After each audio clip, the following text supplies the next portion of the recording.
Hello दोस्तों, कैसे हैं आप। आशा करते हैं आप सब अच्छे होंगे। और अभी आप सब ने टीवी न्यूज़ अखबारों में एक घटना देखी जो वाकई में बहुत ही दुखद घटना है। हृदय को झकझोर देने वाली घटना है। जो आतंकी हमला हुआ,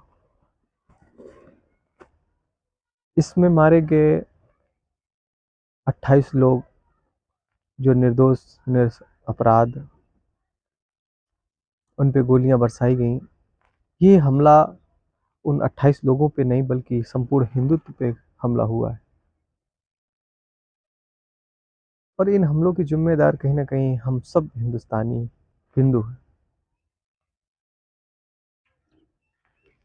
ऐसी घटना हमारे देश में हुई कि हमारे हिंदुस्तान में हमारे हिंदू भाइयों के साथ ऐसा हुआ कि पहले उनसे नाम पूछा गया, जात पूछी गई, सिर्फ उनसे धर्म पूछा गया और गोली मारी गई।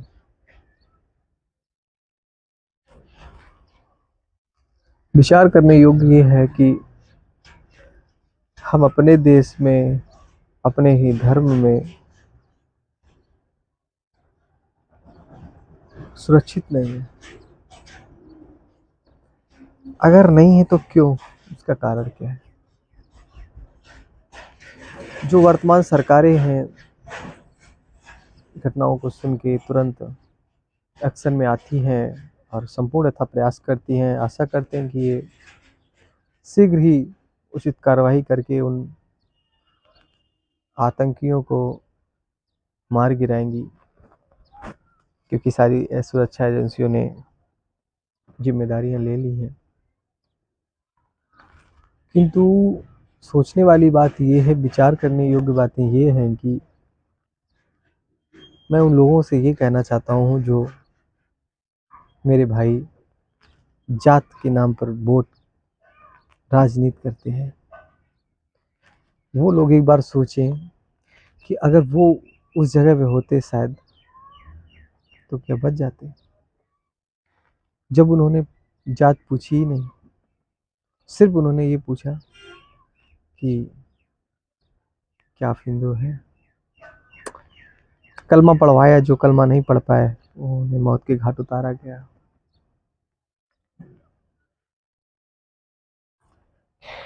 और ये तो कुछ भी घटना उतनी बड़ी नहीं है जितनी इसके पहले हुई। ऐसी सरकारें थीं जिनकी सरकारों में ये होना आम बात थी।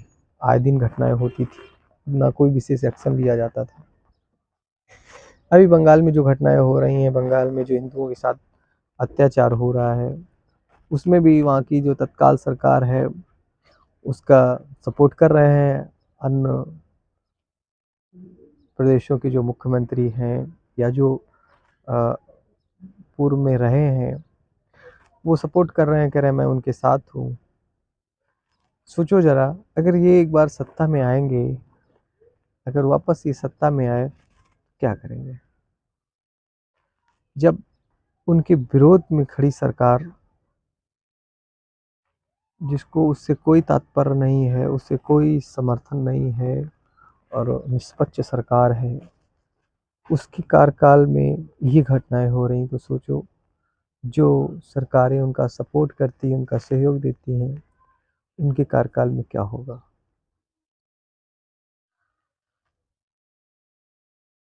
शायद आपको समझ में नहीं आ रहा होगा, क्योंकि ये आपके भाई बहन और पिता नहीं होंगे, शायद आपके बेटे नहीं होंगे, इसलिए आपको नहीं लग रहा होगा। तो आप देखते जाएं, भी ये कुछ नहीं है, जो आगे होगा वो बहुत कुछ होगा। अब भी समय है। किसी महान पुरुष ने एक नारा दिया, मैं उसका नाम नहीं लेना चाहूँगा। वो हमारे बहुत ही सम्माननीय है एक तरीके से, जो अपने देश के लिए लड़ रहा है, धर्मो रक्षित रक्षिता के सूत्र पे चल रहा है। उसने एक नारा दिया कि एक रहेंगे तो नेक रहेंगे, और कहा कि बटोगे तो कटोगे। अफसोस इस बात का है कि उन्होंने जब ये बात कही, हमारे अपने ही भाई लोग उसके विरोध में खड़े हो गए और उन्होंने कहा कि आप जात धर्म पे लड़ाई करवाना चाहते हैं, शायद इसीलिए आप ये बातें कह रहे हैं। तमाम उसमें मुद्दे उठाए गए, बहुत बहस हुई, किंतु मुझे नहीं लगता है कि अगर इस प्रकार से हम लोग करेंगे, सत्ता की लालच में, सत्ता के मद में आकर या सत्ता में आने के लिए कुकृत्य जघन्य अपराधों का समर्थन करेंगे अगर, तो हमारे देश की क्या स्थिति होगी। आए दिन हमारे निर्दोष भाई, निर्दोष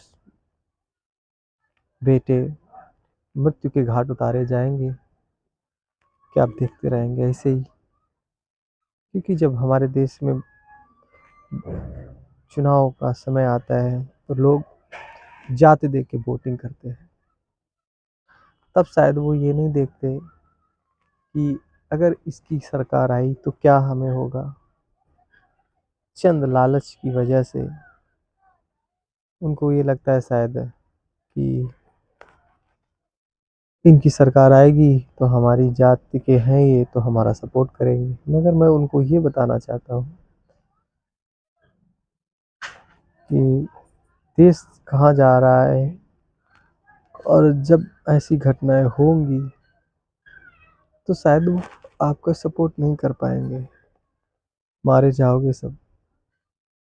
अभी भी समय है, जागो और एक हो जाओ और उखाड़ फेंको उन दरिंदों को जो हमारे धर्म के, हमारे देश के विरोधी हैं। जो हिंदुत्व का विरोधी है वो हमारा विरोधी है।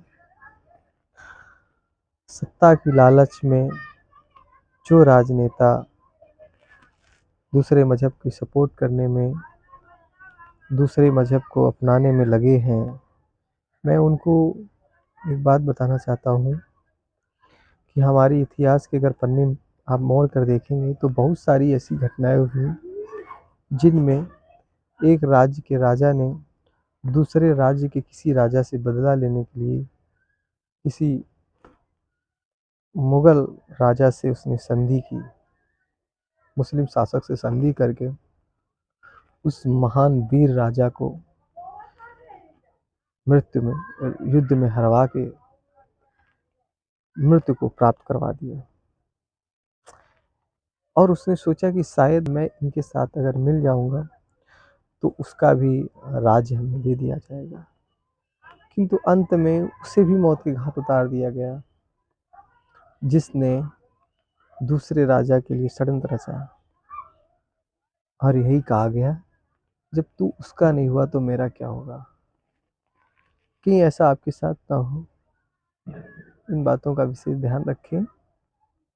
और मैं अपने भाइयों से रिक्वेस्ट करना चाहता हूँ, ये जो 28 लोग निर्दोष मारे गए हैं, अगर आप अभी सजग हो जाएंगे तो शायद और भी हमारे भाई इस प्रकार नहीं मारे जाएंगे। अभी भी समय है, एक रहोगे तो नेक रहोगे, अगर बटोगे तो इसी तरीके से कटोगे। ये तो कुछ नहीं है, पश्चिम बंगाल की घटनाएं देख लो आप, बांग्लादेश में क्या हो रहा है देखो आप, पाकिस्तान में क्या हुआ देखो आप। उससे भी बढ़ के अपराध जगन शायद हिंदुस्तान में हो। इसलिए अपने देश में उस सत्ता का सपोर्ट करो जो हमारे राष्ट्र का है, हमारे राष्ट्र का है और हमारे राम का है। और मेन बात हमारे हिंदुत्व का है, हमारे धर्म की जो रक्षा करता है वही हमारा राजा है, वही हमारा शासक है, उसी का हम सपोर्ट करेंगे। ये दृढ़ संकल्प अपने अंदर करें। नमस्कार दोस्तों, उम्मीद करते हैं आप सबको मेरी बात समझ में आई होगी। धन्यवाद।